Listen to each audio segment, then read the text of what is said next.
नमस्कार मित्रों, कैसे हैं आप सब लोग। उम्मीद करता हूँ बहुत अच्छे होंगे, सकुशल होंगे। आज हम लोग एक बहुत ही महत्वपूर्ण टॉपिक को डिस्कस करने वाले हैं और उस टॉपिक का जो नाम है वो क्या है, वर्णों के उच्चारण में अंतर या वर्णों के उच्चारण में हमको क्या सावधानी बरतनी चाहिए। मित्रों, कुछ वर्ण ऐसे हैं जिनके उच्चारण में हम सावधानी नहीं बरतते हैं और सावधानी ना बरतने की वजह से अर्थ से अनर्थ भी हो सकता है। कैसे ये अर्थ से अनर्थ हो सकता है, कुछ का कुछ हो जाएगा, तो उसको हम लोग समझने वाले हैं। कौन से ऐसे वर्ण हैं उनको हम लोग जानने वाले हैं। तो आइए प्रारंभ करते हैं। देखिए, सबसे पहले जो आपको ध्यान रखना है वो बहुत ही सूक्ष्म अंतर है वा और वाह।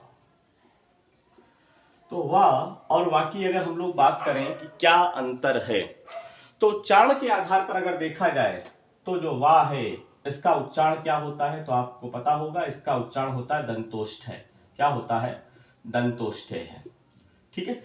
वाह वाह, तो यहाँ ओंठ गोलाई में आएंगे, पूरी तरीके से ओंठ आपस में मिलेंगे नहीं।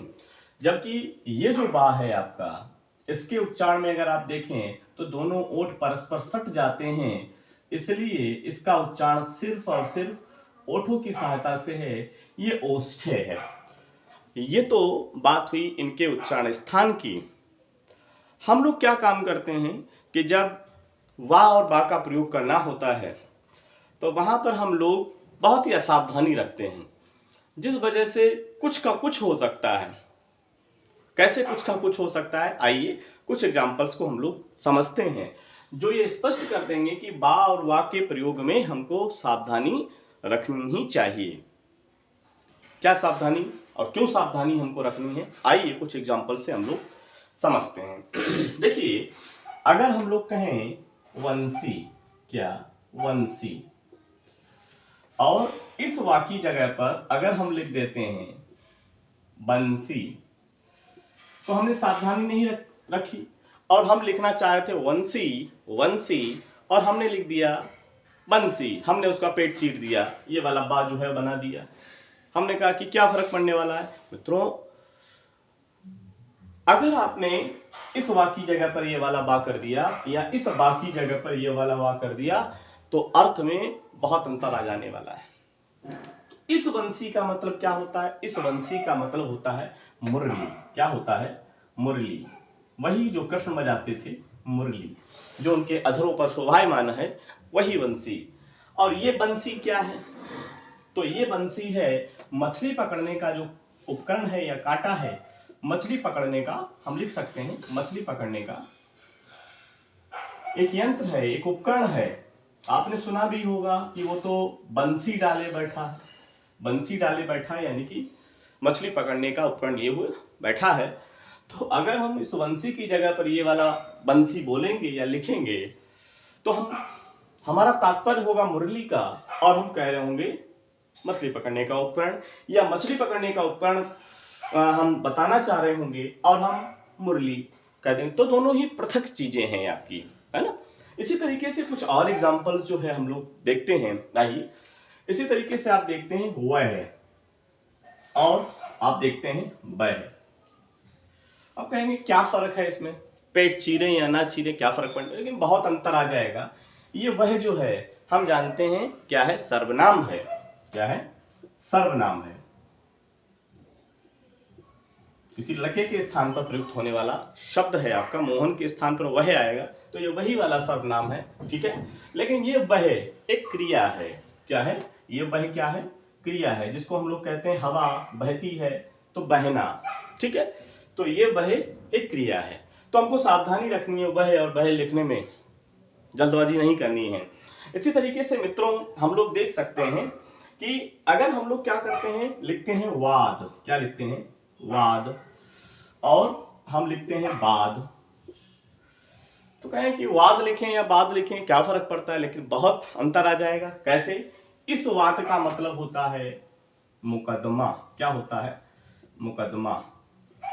लेकिन इस बाद का मतलब होता है, इस बात का मतलब होता है पश्चात, है ना। जैसे मेरे बाद वो आया, डॉक्टर के जाने के बाद रोगी मर गया। तो यहाँ पर ये बात पश्चात वाला है। तो यहाँ पर भी अगर आप सावधानी नहीं रखेंगे तो यहाँ पर अर्थ कुछ से कुछ हो सकता है।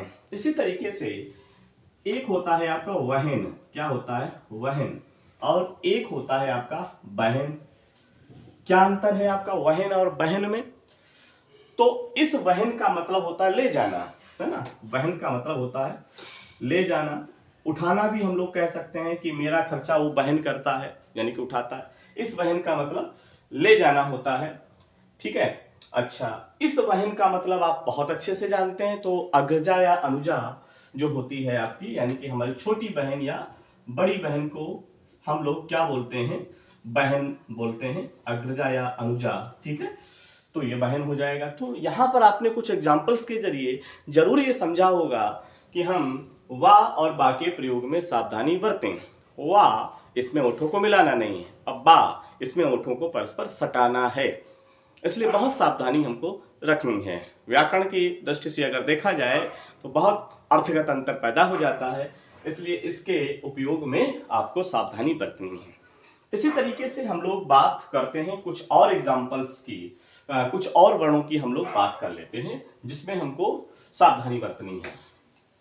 देखिएगा मित्रों, कौन से ऐसे वर्ण आपके और हैं जिनमें हमको सावधानी बरतनी है। तो एक है आपका शा,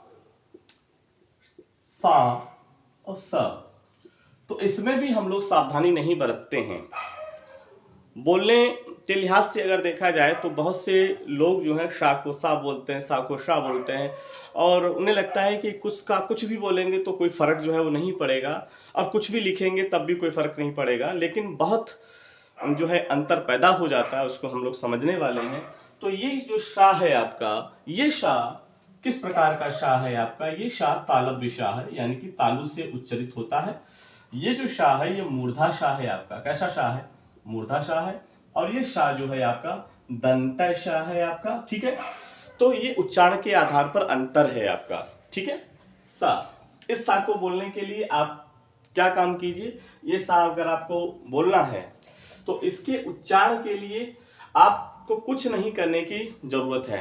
ता वर्ग के अक्षर बोलिए, ताथा दादा ना, ताथा दादा ना, और वहीं से सा का उच्चारण कीजिए, ताथा दादा ना सा, ताथा दादा ना सा, ठीक। और ये वाला जो शा है इसको बोलने के लिए टावर के अक्षर बोलिए, टाठा डाडाना, टाठा डाडाना। आपको वो स्थान पता चलेगा जहां पे मूर्धा है, और वहीं से जीभ सटा करके शा बोलना है, शा श।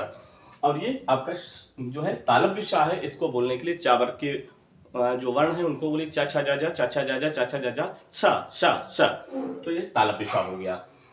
अब इसके स्थान पर इसका या इसके स्थान पर इसका अगर हम प्रयोग करें तो वहां पर क्या अंतर आ जाता है उसको हम लोग समझने वाले हैं। ज्यादातर जो आप अंतर देखेंगे तो शा और शा में ज्यादा जो है वो आप देखेंगे विवाद की स्थिति बन जाती है। कैसे? देखिएगा, कुछ एग्जांपल्स देखिएगा। जैसे मैंने लिखा अंश, क्या लिखा? अंश, और इस सा की जगह पर कोई इस सा का प्रयोग जो है वो कर आता है, तो वहां पर क्या फर्क जो है वो पड़ जाएगा। तो यहाँ पर अंश है, ये अंश है, तो दोनों में बहुत अंतर है।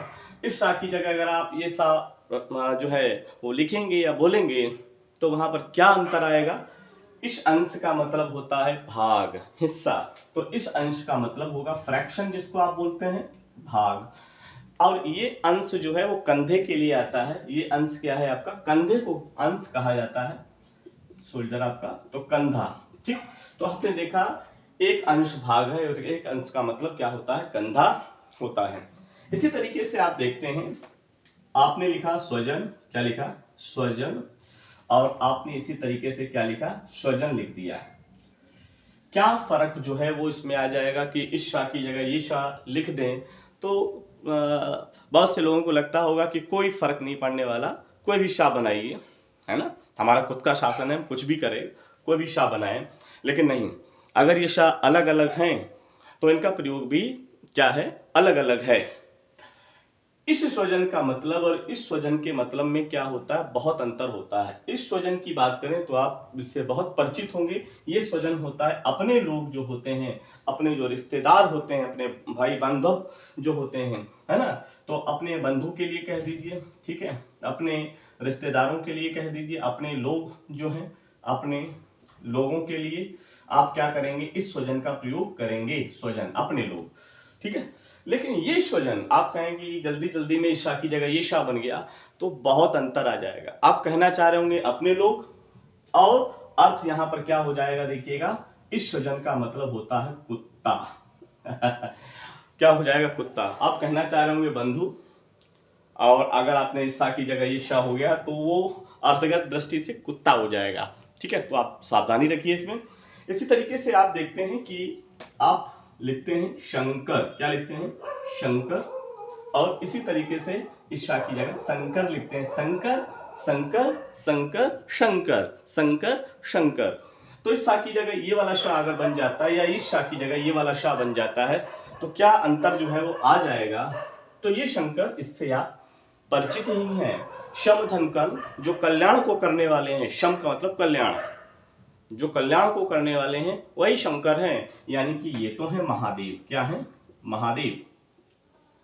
लेकिन इस शंकर की अगर हम बात करेंगे तो इस शंकर का मतलब होता है मिश्रित, मिला जुला, ठीक है। तो ये शंकर क्या हो जाएगा, मिक्स्ड, हाइब्रिड।